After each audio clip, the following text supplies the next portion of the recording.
האמת מאוד מרגש להיות פה, לראות כמות כזאת גדולה של מטיילים בצפון השומרון ובמבוא דותן. זה ממש מרומם את הנפש, וזה היום האחרון של תנועה גדולה שהייתה במהלך חג הפסח, של רבבות אנשים שמצביעים ברגליים ומגיעים לשומרון, אין ליהנות מהאתרים ההיסטוריים שלו, אין ליהנות מהנוף היפה ואין ליהנות מהבנייה, הפריחה של היישובים, של ההתיישבות בשומרון. וכל זה אני חושב מגיע קודם כל תודות לשני המח"טים האהובים שלנו, שגם עם אנשי, אחד כותב ספר, אורן זיני, ואחד ירצה לכם, אלוף משנה יואב ירום. מגיע להם. שאני חושב שבתפיסתם את החשיבות של הטיול ושל האחיזה בחבלי ארץ אלה, הם עשו הרבה יותר מה שקודמיהם באישור להגעה מקומות שפעם לא היו מגיעים. ודותן מסביב פה, שגם לפעמים זה בשטחי A, למרות זאת מאפשרים להגיע למקומות האלה שהרבה זמן רגל יהודית לא דרכה בהם. האמת היא שאנחנו שמחים על כל יהודי שמגיע לפה, כי אני חושב שהאויב הכי גדול של ההתיישבות זה הבורות. רוב עם ישראל בכלל לא היה באזורים האלה. אם אני חושב שתמיד עוזי דיין שמביא הרבה מטיילים לפה עושה מבחן עוזי, הוא שואל את האנשים מי היה בחוץ לארץ, כולם מרימים את היד. מי היה מבוא דותן? בודדים מרימים את היד. זה לצערנו הרב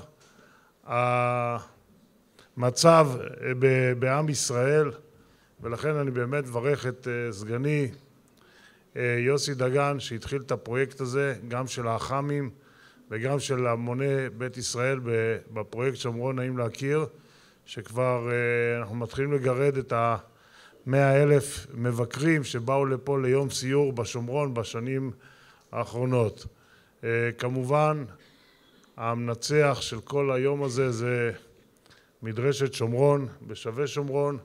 באמת אני מציע לכל אחד להיות שגריר טוב, להביא כל אחד משימה, להביא אוטובוס, אנחנו מסבסדים את האוטובוסים, ולהביא על מנת שעם ישראל יתחבר לחבלי ארץ זאת. לצערי הרב לא רק עם ישראל לא היה שם, גם קובעי המדיניות, פוליטיקאים, חברי כנסת, לא היו פה בכלל. יש לי בחדר מפה של השומרון, מפה מוגדלת של השומרון. הגיעה חברת כנסת שכבר עכשיו היא כבר לא חברת כנסת, ומסתכלת על המפה של השומרון ואומרת לי, בוא תציין לי איפה זה גוש קטיף. וזה חברת כנסת שאמורה להצביע ביד שלה, ראינו שאת אוסלו בזכות המיצובישי שגולדפרב עבר כל הסכם אוסלו שאנחנו סובלים ממנו עד עכשיו. אז ולכן כל אחד שמגיע לפה אנחנו רואים ומברכים את זה, כי כל אחד שמגיע לפה, אנחנו קרוב ל-900 ציורים של אח"מים עשינו, של סופרים, עיתונאים, חברי כנסת, שמגיעים לפה. ואין אחד שמגיע לפה ולא מקבל כמה בומים תודעתיים. הבום הראשון, קובעים מישהו ב9 בברקן, בערך זה נקודת ההתחלה, הוא ב8 מצלצל, הגעתי. כי הוא יושב בתל אביב, חושב שזה השומרון, משהו איזה מעבר להרי החושך, מניע את האוטו, 25 דקות הוא כבר נמצא בברקן, שזה אמצע הדרך בין הים לירדן.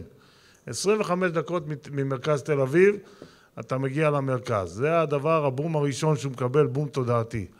לאחר מכן יש תצפית מברקן או מבדואל, שאתה רואה את כל שפלת החוף, מחדרה לגדרה, פרוסה על כף היד. גם מפה נדמה לי אפשר לראות את שפלת החוף, ואתה מבין שמי ששולט בערים האלה, הוא שולט על מה שיקרה בשפלת החוף. הבום השלישי, תמיד יש דימוי שההתיישבות זה איזה גבעה עם צריף, איזה הזוי אחד עם שתי כבשים, שתי עיזים, ומגיעים לברקן, רואים את העוצמות, רואים את השכונות, הווילות שלא מביישות אפילו את סביון, רואים את התעשייה הגדולה, בברקן יש 140 מפעלים, מעל $100 מיליון ייצוא, 6,000 עובדים, 3,000 פלסטינאים, 3,000 יהודים, שעובדים ביחד, שכם אל שכם וכתף אל כתף, ועובדים ביחד, זה הדו-קיום האמיתי. ממשיך הלאה כמה קילומטר מזרחה, על רכס של תפוח, יצהר, ברכה, מסתכל מזרחה, רואה את הירדן, מסתכל מערבה, רואה את הים, וזה כל הסיפור. מדינת ישראל כל רוחבה 70 קילומטר, השומרון 55 קילומטר, ושפלת החוף 15 קילומטר. זה כל הסיפור. במיוחד אלה מחוץ לארץ שאנחנו מביאים אותם, הם לא מאמינים שרוחב מדינה יכולה להיות 9 מייל. 9 מייל זה הרוחב מהירדן, מהים עד לשומרון. וכשבאים לזה הם מבינים היטב על מה מדובר, ואז שמתחילים להתווכח, לפחות מתווכחים מתוך ידיעה, ולא מתווכחים מתוך תקשורת, מתוך דבר חלול, אלא מתוך ידיעה. ולכן אני באמת מברך את כל היוזמים של הכנס הזה, מברך אתכם, אני בטוח שתהנו פה, מקווים מאוד שכל אחד, המשימה שלו להביא אוטובוס. חג שמח, יום פורה ומועיל.